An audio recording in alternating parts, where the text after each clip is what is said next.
Hello, everyone, and welcome back to the Science of Exercise podcast. This episode, I'm going to be covering whole body cryotherapy. And boy, oh boy, is this a cool topic.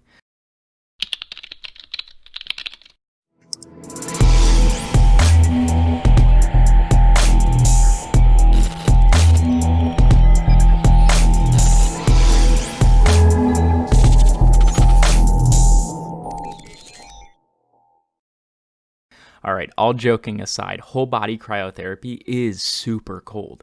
It's generally done at negative 166 degrees Fahrenheit. That is damn cold.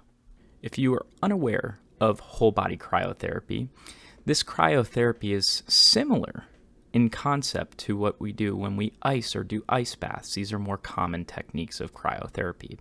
Whole body cryotherapy is a little different. You actually go in a stand-up chamber and it dishes out really cold air for about 2 to 3 minutes. Typically, you have to wear protective clothing over your hands and your feet to prevent against frostbite. The thought is, cold therapy or cryotherapy helps with recovery after your workout. So let's define recovery because it's pretty broadly stated, like, yeah, I'm recovered. Well, recovered from what and how so? Typically, recovery is assessed from a performance standpoint, meaning one day you can squat 200 pounds maximally. You come back the next day and you can only squat 170 pounds. Then you come back the next day and you can squat 190 pounds. And then on the third day, you can squat 200 pounds.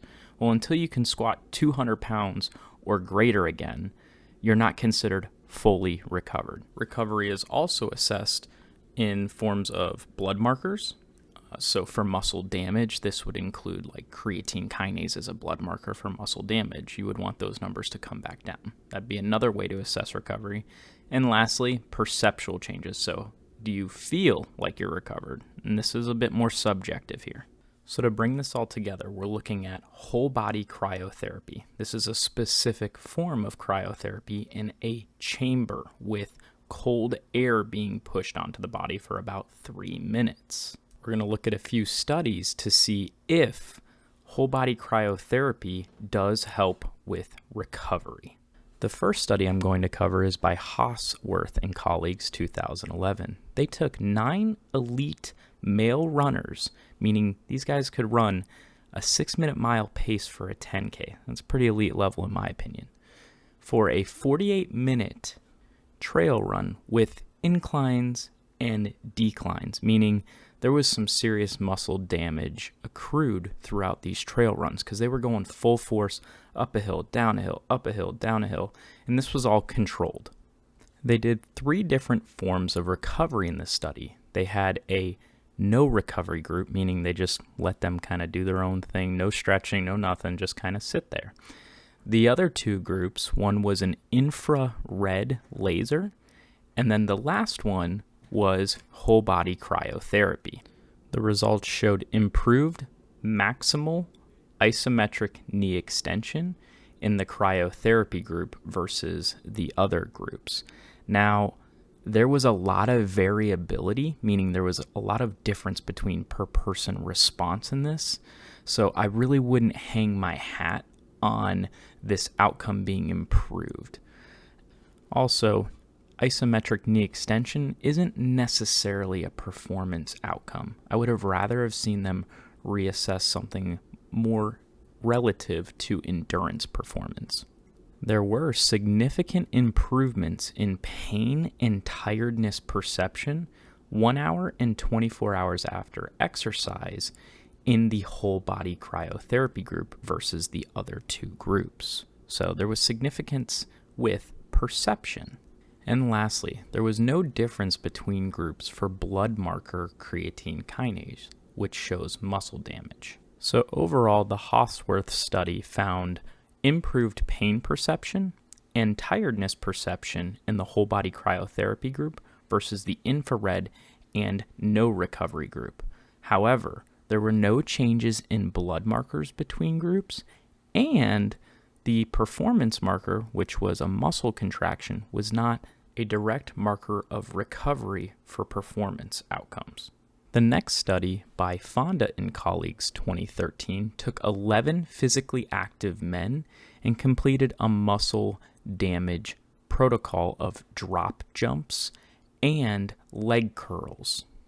The study assessed whole body cryotherapy versus a no recovery intervention. And whole body cryotherapy showed improved pain perception in the squat at rest, and this was at 1 hour after the workout, 24 hours after the workout, 48 hours after the workout, and 72 hours compared to the group that did not use a recovery intervention. So again, improved pain perception. There was no significant improvements in squat jump height or counter movement jump height. There was only one time point that showed improved favor for cryotherapy, and this was 1 hour after, and it was specifically for jump power. Knee extension torque improved in the cryotherapy group, but again, this isn't really a performance measure for jumping. Jumping is the better measure here, which again showed no difference between cryo and no recovery intervention. And again, just like the previous study, there was no difference in blood marker creatine kinase, which again shows muscle damage, compared to the no recovery intervention. So what did the Fonda study find overall? Again, improved perception of pain with no real performance outcomes. There was only one time point that found improved power from the starting point, but no improvements in jump height. So overall, my take on whole body cryotherapy, it reduces short-term perception like pain and fatigue when compared to doing nothing. But currently, I do not believe that whole body cryotherapy is considered a superior form of cryotherapy when compared to cold water immersion or icing. I think the literature is not clear regarding performance improvements, although there are some promising findings specifically in the cardiorespiratory area. My recommendations for recovery include the big three: sleep greater than 7 hours, nutrition, make sure you're meeting your macronutrient goals and hydrating properly, and lastly, stress management, trying to reduce anxiety and become more parasympathetic to allow the body to recover fully. Those are my practical recommendations for recovery.